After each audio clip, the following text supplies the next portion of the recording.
We're back with Brave Business Conversations with individual chartered financial planners. We are talking about women and money, but also more about whoever, any one of you who take a couple of years off or maybe a couple of decades off, or choose a role in your life where you're not earning money. How do you make sure you are still financially independent? Is that right? That's We're just correct. talking about anyone at this point.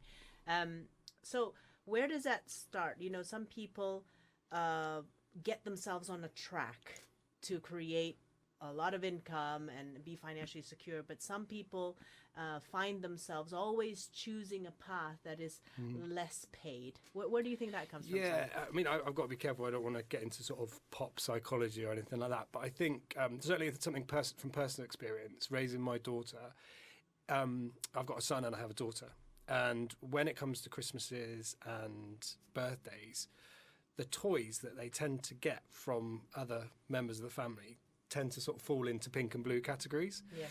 And I think that's the beginning of almost like the biases that then tend to sort of encourage young women to go into more caring professions, which then in turn tend to be the less well paid.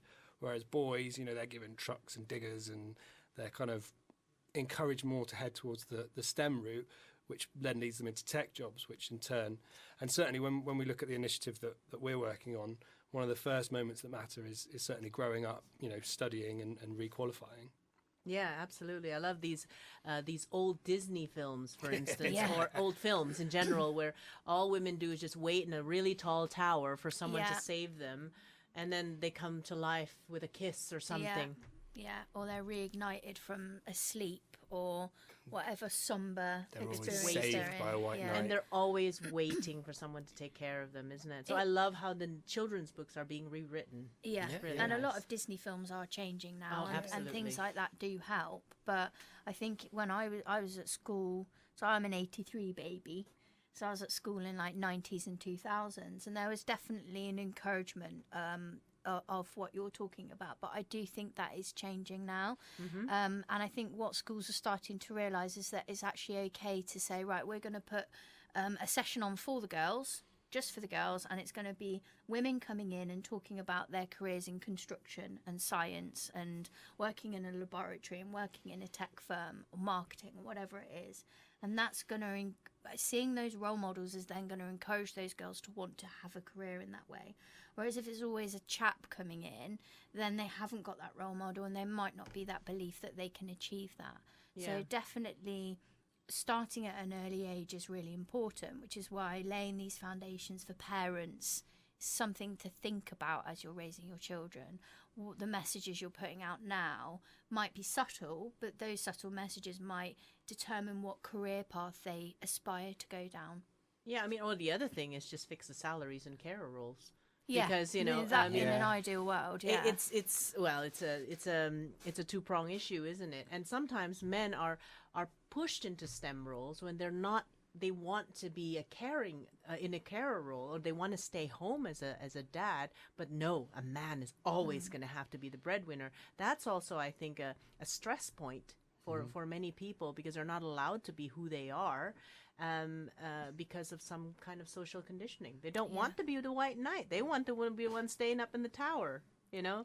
What's wrong with that? But I think the essence is what we're trying to get at is whatever you choose in your life, and until the business world gets ready to pay equally for things, but whatever you choose in your life, basically, guys, what do we need to understand about pensions and financial independence so that we can be free to choose whatever we want in our lives, yet be financially secure? Yeah, I think there's this myth that a financial advisor is for someone who is retiring and needs to do something with their pension. But actually, if a financial advisor gets involved in your finances on an early part of your journey when you're just starting out, it means that you can say, okay, this is my career and this is my partner's career. This is what we are currently earning and what we aspire to achieve. And that advisor can then draw out questions about, are you planning to have children? If you are, who's going to look after those children? And when they're off work, that person's off work to raise them, who's going to top up the carer's pension? Because if you don't top up that pension, they're going to have less in their pension pot when they come to retire as the person that's been out to work every day. So there's a lot that can be done at the start of a journey, and it's never too late to do that, to equalise out those savings. But I speak from experience. So my partner, she earns less than myself, but we contribute the same amount into our pensions because therefore we're going to have the same retirement pot when we retire. Yeah. Which again is really important if that relationship doesn't last, because you don't want to be in a relationship with someone and staying with them because they're going to support you during your retirement years, or relying on the state to do that. I think also, just to pick up on one thing you said there, Sherianne, about contributing to the non-worker, there's a little sweetener in the deal as well, in so much that, and I don't want to get bogged down too much in the techie, but you can contribute as a non-worker up to £3,600 into a pension, but that's the gross amount. So you put in £2,880 and you get tax relief of £720 on money that you've not even paid tax on. So it's one of the rare situations where you get tax that you've never paid. So it's certainly something, you know, if you've got a non-working partner, whatever their gender, it's always a good idea to consider, you know, because you could get that £720 of tax relief even though you've not paid it. Yeah. So that's pretty good, right? So understand your pensions. Don't wait until you're old to get a financial planner. Yeah. And I'm excited because a couple of shows down the road, we're going to talk about pension for kids. Yeah. Children's pensions. Yeah. Woo! It's all good. Okay, we'll be back with more after this. Radio Bath, May. This is Conversations. We are talking about financial independence, and we did widen the gender discussion to include men and everything. But I think for this segment, I do want to straighten it right back to women and financial independence, simply because of a few statistics and understanding that we have about women and just how much pensions they end up with when they need it. You want to talk a little bit about that? Yeah, it's quite a shocking statistic actually, but the average pension pot of a 65-year-old woman is £35,800, which is 1/5 the size of a pension pot of a 65-year-old man. Wow. So, you know, if you think about that, that is quite shocking. Yeah. And what are the causes for that? And there's a number of causes. I think we've touched upon them so far, but having to leave the workplace, whether that's for parenthood or to care for elderly relatives. Statistically, it's a lot more common for women to care for elderly relatives than it is for men. And then the fact that when women do return to the workplace, it's typically on a part-time basis. So even then, you know, not just by the fact that they're working fewer hours, but because they're part-time, their salary is lower. And then also, typically working part-time, you're on a lower salary. Some of the listeners and you guys might be aware of auto-enrolment, which is an initiative by the government that makes employers contribute to employees' pensions if they earn over certain limits. That limit is £10,000 a year. So often when you're in part-time, you're below that. So you're not even getting this kind of auto-enrolment bump. So there's a multitude of reasons, but I've just picked up on sort of three there. And the fact of the matter that we still live in a world where women do get paid less than men, even in like-for-like jobs. So there's a lot of factors that go into it, but I don't think I think they're things that can be planned for. Sure. And if people are aware about it, know about it, they then can go home tonight and say to their partner, do you know what? We need to have a look at this because it needs to be equalised out. And I think even if men thought about it and were aware about it, it's having that moment of, I didn't think about that. Let's have a look at it and do something about it. It's interesting also why, so my question is, why do women need more money as they get older?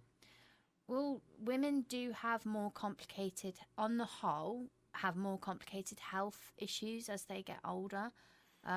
Many issues linked to childbirth, but susceptibility to cancer and things like that. But women do also live longer than men.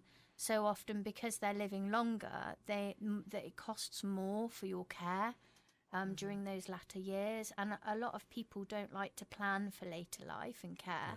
It's not the sort of thing that is fun to sit down and do. It's not like it's just like doing a will. None of us want to do it. But what tends to happen is someone will go into care and then their children are clutching around trying to pay for those costs. Or you could be ending up selling the family home, which might not be something that you want to do.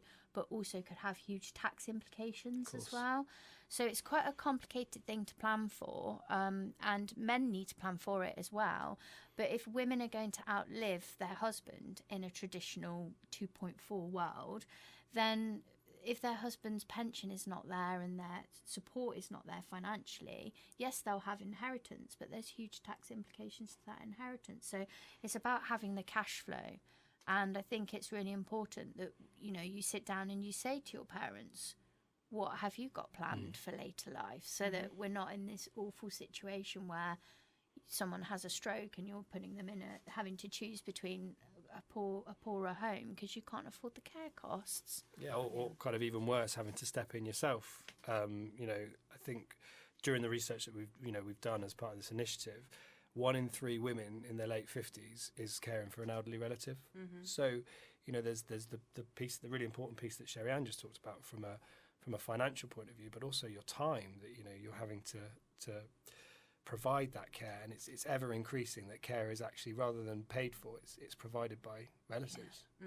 And often in a family where you've got a brother and a sister, the sister will pick up the role of caring for that parent or having them in their home, which has hidden costs as well, because you're providing for them in lots of different ways through medicine and food and as well as time. Yeah, well, it's also in my Asian culture, for instance, putting your parents in a home it's still quite strange. Yeah. I wouldn't say taboo. It used to be It's taboo. a bit of a stigma to it. It's a bit stigma, like, what's wrong with you? You can't take care of your parents. You know, I've just been away taking care of my parents, and even though I've got 2 brothers in Indonesia, in the same city, they cannot, it is not their role to take care of her full time and live with her and make sure she recovers. It is my role to fly from England and leave my business here. And that's just what it is, you know. And I can say, oh, equal rights, but I understand that part of it, but it is something hopefully that will be a little bit more equalized later. But I live like that, you know. And that's okay, and it's great that, you know, sometimes women want to do that. Sometimes they're the ones that, you know, not to be martyr about it, but step up and go, yes, I'm going to do that for my parents. And I suppose what we're saying is that plan for it. You know, plan for the fact that one day you might want to have a conversation with your brother if mum and dad, you know, when they get old, who's going to do that, and make sure that you've got adequate funds put aside where you can step back from your business or step back from your job to be able to do that. Yeah. Well, that's good. So we'll be back. We want to talk about more details about how to do that. But again, this is, you know, I'm the type that says, oh, if we're going to talk about women, let's talk about men as well. Just equalize the whole conversation. But what's interesting is, from listening to you, is we do need to talk a little bit more about women, because we do live longer on average, okay? And because of that, we may experience more care costs. So we do need to talk about this and specifically about women. We'll be back with more after this.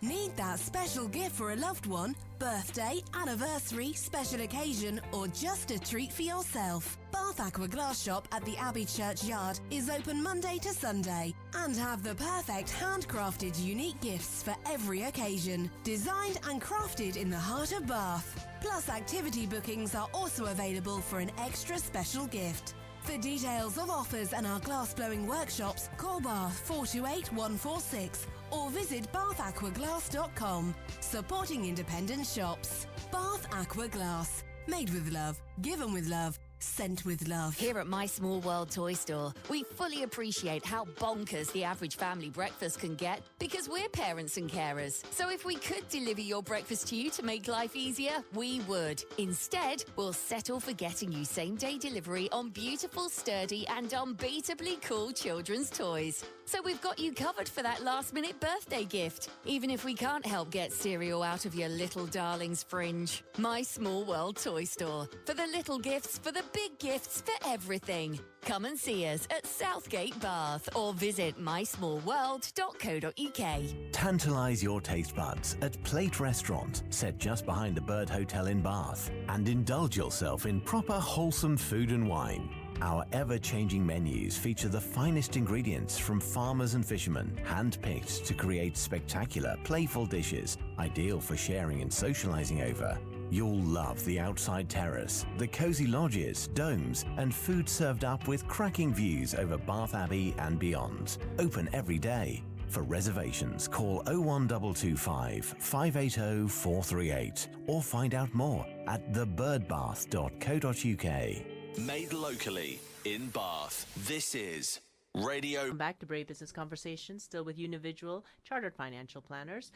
We've talked specifically about women, how they live longer, they need more care costs because they live longer, and they've got more health complications because of childbirth and all that stuff. What can employers do? When you employ women, is there any particular ways of thinking, Sherry-Ann, that you have? Yeah, I think a lot of employers tend to focus on things like maternity, which is extremely important, of course. But I think it's really important to look at what benefits packages you're offering for your part-time workers, because you can actually provide some really unique benefits that would actually solve some of these problems with things like the pensions gap.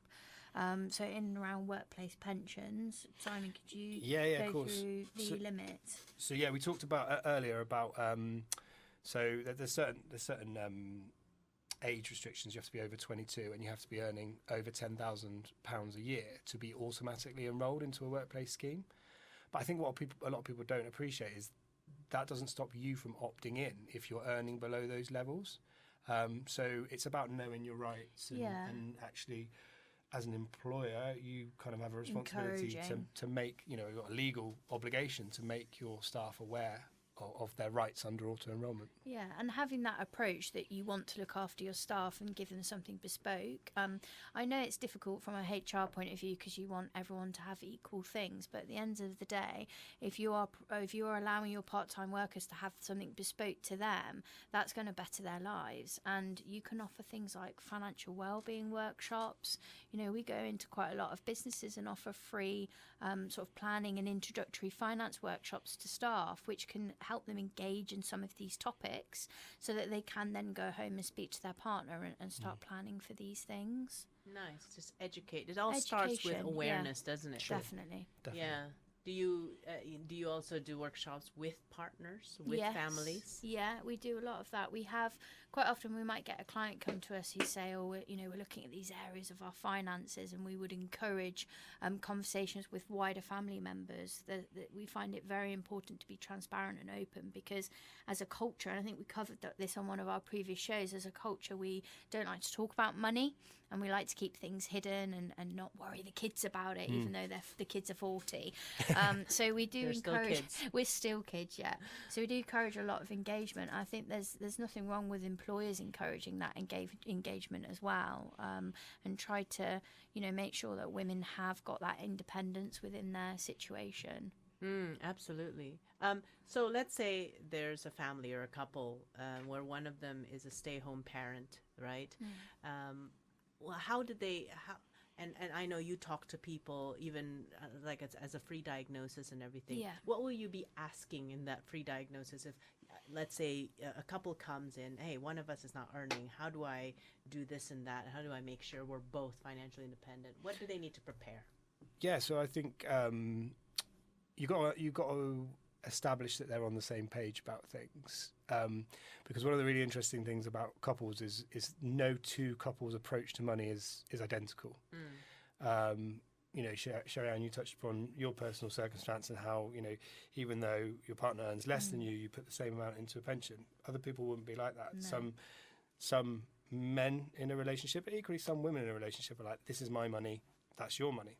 But if they're not of that opinion and it's very much a collaborative goal, then you can say, look, are you comfortable investing sort of joint assets in individuals' names to use up tax reliefs? And it's it's about the fundamentals of financial planning are ensuring that you're using all of your allowances. So I spoke about it earlier. You can as a non-worker you can put 2,880 into a pension, get 720 on top. The ISA limit, and a lot of people focus on cash ISAs, but you can also have a stocks and shares ISA. So I'm not going to get into all the minutiae, but it's about building up pots in each other's names, which means that there isn't a significant disparity between the two people in the couple, provided that's their common goal, essentially. Exactly. So first get into that common goal. Well, how do you get into a common goal? So for instance, if my perspective is everybody's money is is together, and then you've got some spouse, or I've got a spouse that I don't know why we're together. I'm just I'm just creating a question. Yeah, it does It's happen. basically it's my money and your money, but Yeah, it does happen, and I think sometimes we move into the danger zone of becoming relationship guidance counselors. You know, that we have to be very careful. I think questions are really important, and if the answers have some disparity, sort of suggesting maybe we finish the meeting there and you could talk about some of these things. You know, I'm here for you if you want to bounce ideas of what other people do. So it's just engaging in those conversations and not being scared, because quite often our role is to be a mediator. Well, I was actually going to say what's really interesting is when you sit in a meeting with a couple and you ask them a question and they've never had that conversation with one another. It's the shortest meeting of your life, right? No, but more like you'll get the situation. One of the common questions is, when do you guys want to retire? And often the answer is, you're state pension age. That's when you have to retire. It's like, well, no, you can retire whenever you like as long as you've got enough money. And they'll look at each other and they'll go, oh, I don't know. When do you want to retire? When do you want to retire? And so, and interestingly, Sherry-Ann said, we've got to be careful we don't get into the realms of being relationship coaches, but actually as a financial planner there is an element of that, where you are actually kind of, like you said, that mediator position. Yeah, it's one of the benefits of using an advisor, because if you're in a relationship where perhaps one of the personalities is more dominant, having a third person there who actually knows what they're talking about and is qualified can actually make sure that both people have got their backs covered, that they've got the independence and also that both people have got the financial literacy to actually understand what's being put in place. So quite often we may have, in very sort of traditional relationships, we might have a gentleman contact us and say, I'd like to have a meeting on my own. And we do often encourage engagement with his wife, because it's just part of who we are. We're proud that that's something that we encourage. But still, sometimes you get people who do want to keep things separate. We had a lady the other day contact us who's married and wants to keep things separate, and you have to respect that and do what you can to represent that client and look after them in the best way. Yeah, but for me, I think it's so important for to have separate meetings as well. If you're the non-working wife, for instance, have that meeting with the financial planner. You don't always, just because you're married, you don't have to have every meeting in the universe together.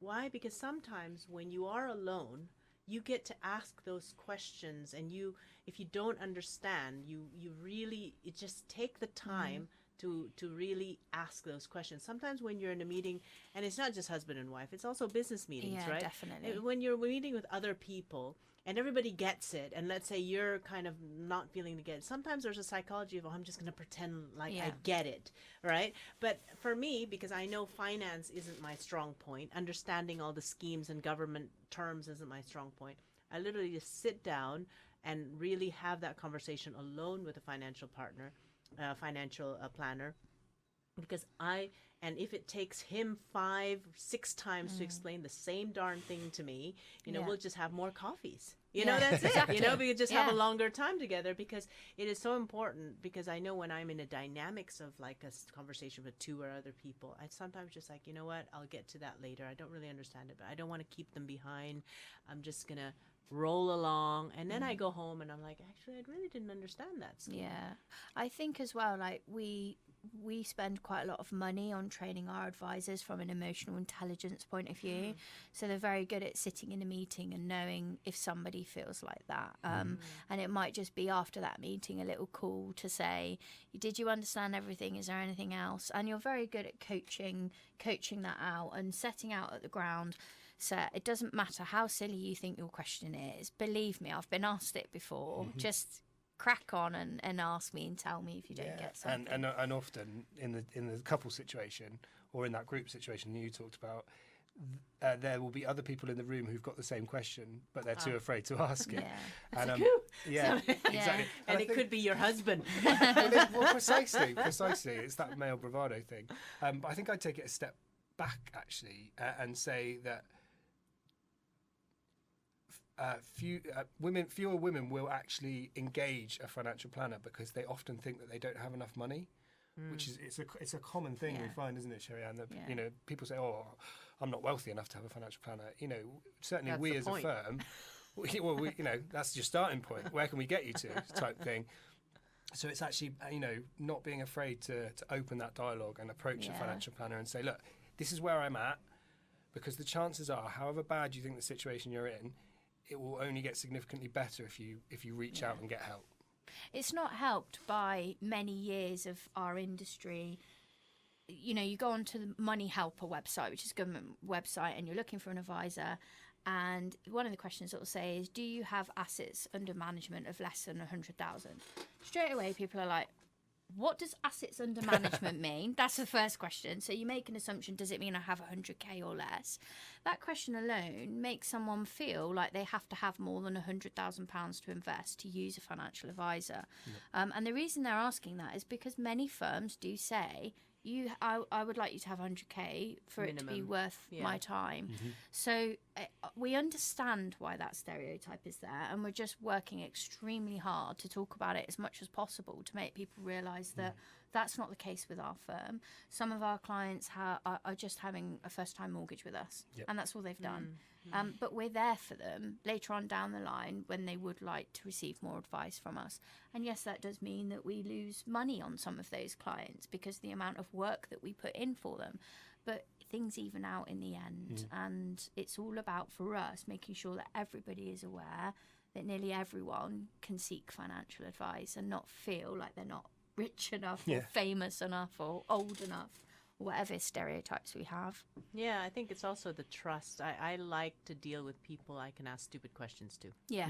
Because, you know, if you know, financial savvy is not a genetic trait. You know, we don't just get born with it. You guys had to pay a lot of money to get yourself certified as chartered financial planners. You know, so it's nothing natural about it. No. And that's why asking deep, long, boring questions is essential, because and the government rules can change. You might think you know everything, and then I met a financial planner 5 years ago. Well, things have changed. Even things change from one budget to the other, and Exactly. so tax year end and new tax year. So there's things changing all the time. Yeah, and also I think, you know, opening up the conversation earlier on as well. I think, you know, when you don't need it. Well, also, but talk to your children about it. Like, how many of us went out into the working environment without a clue what all those numbers on the payslip mean? Yeah. What's pens? What? You know, why are they taking this money away from me? What's NI? What do you mean gross salary? What do you mean I don't get all of that? What's tax?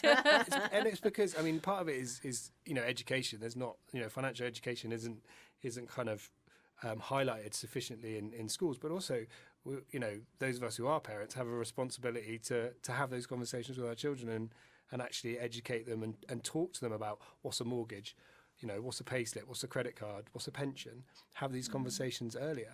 It's interesting actually, because Greg recently did a workshop for lower sixth form kids at Kingswood School in Bath, and he said as part of the workshop he wanted to send a survey around to all the kids to find out what they wanted to learn. So he sent this survey around, and they came back with such detailed questions about the economy, the credit crunch in the 90s, how mortgages were. I looked at it and I was thinking, how at that age do they want to know that stuff? But that's the fact of the matter. They want to understand in more detail these things. Oh, kids these days. My 6-year-old niece is learning coding. Really? Really. Does she want to come and work for me? Oh my goodness. But you know, the other thing for me, like for listeners out there, the way I pick a financial planner is I ask them dumb questions and see their reaction. If they belittle me, I'm out the door. I am out the door because I know I'm going to ask more.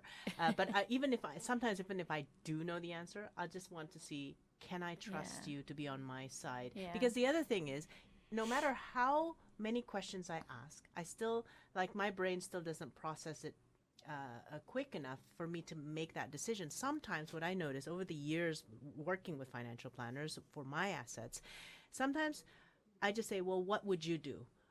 I kind of get how this works, but why don't you make that decision and then I'll go with it. He says, okay, would it be better if can I suggest you do this? It's like, yes. So sometimes the way I learn is by doing it and seeing my statements increase. Yeah. And I said, right, that was the right decision. Yeah. But if you wait until you understand it all, You're never going to sometimes you're not, Yeah. but having that trust and to say, right, what should we do then? We should do this. Great. And then I'll just watch the statements every month, you know? And then I learned. So sometimes it's a long process. That's why stick with one financial planner as well is probably a good idea when you find a good one. Yeah, 100%. I think women, you know, in particular, you know, trust is important for everyone, but women, I think, need to build up trust when someone's looking after their money. And we're really proud, actually, because last year we had more women clients than men for the first time ever. So we've worked really hard to make people aware that this is the kind of business you can come to and feel you can trust us. Fantastic. And that's important, isn't it? It's very important. We'll be back with a wrap-up segment after this. This is Radio. Worried about your energy bills? Did you know that landlords need to ensure that rented homes meet a minimum standard of energy efficiency to save energy and help reduce your bills? All rented homes should have an Energy Performance Certificate, also known as an EPC, with a rating of at least E. From 2025, this is likely to rise to a C. You can check the energy rating of your home at gov.uk/find-energy-certificate. If it has an EPC rating of F or G, visit the Bath and North East Somerset Trading Standards website to find out what you can do. If you have any questions or need advice, please contact Bath and North East Somerset Trading Standards on 01225 396 759. Some exemptions apply.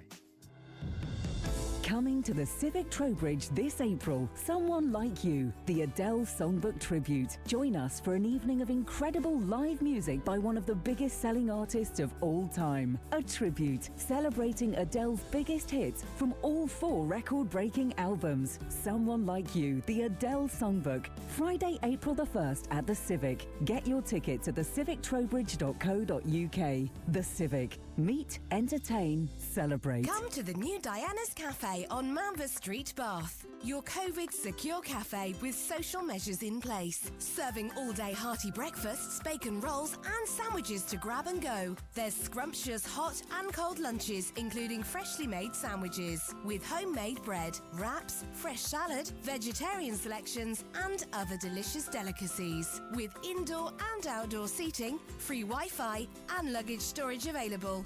Diana's Cafe, just 1 minute from the train station opposite the Royal Hotel. Eat in or take away. For bookings, deliveries and more information on our luggage storage service, visit dianascafe.co.uk. Welcome back. Let's wrap up this Brave Business Conversations with Unividual Chartered Financial Planner. What you guys been up to?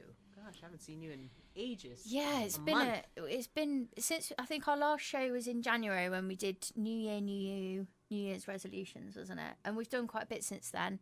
So we had the Big Bath Sleep Out to raise money for Julian House. Nice. So we managed to raise quite a significant sum of money for them. How much you raise? So we raised 2,700, which we're going to match. Wow. And then we also donated to them at Christmas as well. So with all the donations, I think they'll get just shy of 10K from our efforts. That's so we were really amazing. chuffed with that. Yeah. And then we've got the Radio Bath Business Breakfast meeting coming up on Thursday. We'll be there. Yeah, so that's exciting. Forward to that. We went to the Bath Life Awards.